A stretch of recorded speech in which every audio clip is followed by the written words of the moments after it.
As different countries around the world are chalking out strategies for an inoculation program against COVID-19, Malaysia has said that the issue of halal will not affect the vaccine rollout in the country. Now, other than concerns about safety and efficacy of the COVID-19 vaccines, questions have been raised in Malaysia whether the COVID-19 vaccines that will be rolled out would be halal. Now, the concern surfaced as Malaysia has signed several deals with different manufacturers around the world, including manufacturers from China, to procure shipments. Now, for instance, Malaysia has signed a deal with Pfizer to acquire about 12.8 million doses of the vaccine. Now, Malaysia's Council for Islamic Affairs held a meeting to discuss whether the vaccines will be administered to the Muslims. Now, remember, Muslims account for nearly about 60% of the Malaysian population, and the country's religious affairs minister last week said that a decision will be announced after it has been presented to the king, who oversees religious matters in the country. Now, this can sometimes be a sensitive issue in Malaysia, which has in the past raised tensions on occasions. Now, the Malaysian pharma giant Pharma Niaga has said that it is planning to build the world's first halal vaccine facility by as early as 2022. Now, the Southeast Asian nation has also inked a deal with Pfizer in November to supply over 10 million doses of the vaccine for its population. That would cover almost about 20% of its population.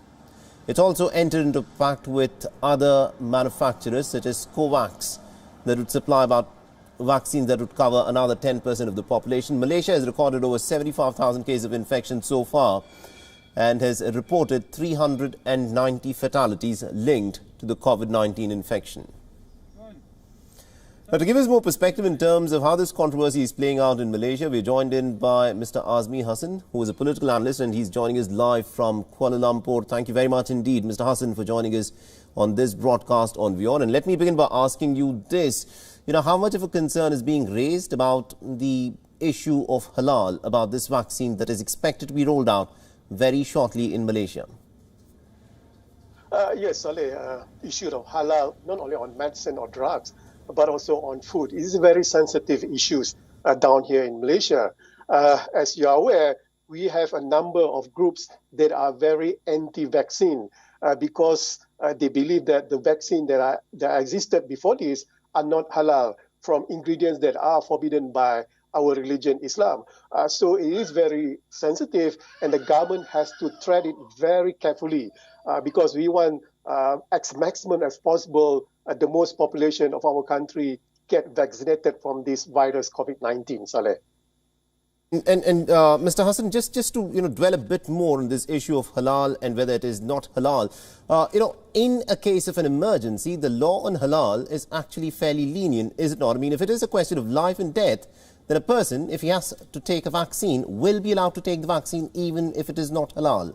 Isn't that what is the general consensus about the issue of vaccines right now? Yes, it is true, Saleh, that in Islam, if it's an emergency, whether it's halal or not, it is allowed. But the problem is a segment of the society, they are very, very sensitive on this halal issue. They just don't give any importance of their life, not only on their life, but on others. So I think the government is playing the psychological part of it. But I need to stress that this segment of society, which are so very sensitive about this halal or non-halal, is a very small segment of society. But what I'm afraid is that if this particular matter is not resolved, it will affect other segment of society. That's what really worries us down in Malaysia, Saleh. Absolutely, indeed. And also for people who are looking at this story, from outside of Malaysia, help us try and understand, because there are reports that say that this is an issue, because it also happens to be a kind of a religious issue here, will be looked at by the King of Malaysia, who will take a final call in this matter. So what role does the King have to play in this case? In Malaysia, the king has a final say, anything to do about religion, in particular Islam. As you said before this, Saleh, a meeting has been done by our religious minister, and the religious minister need to inform His Majesty first, and the final decision on His Majesty. But as a citizen, as a Muslim, Saleh, I'm confident that the king will make the correct decision. Absolutely, indeed. We'll have to leave it there. Thank you very much indeed, Mr. Azmi Hassan, for joining us and getting us all those insights into this very important story from Malaysia there.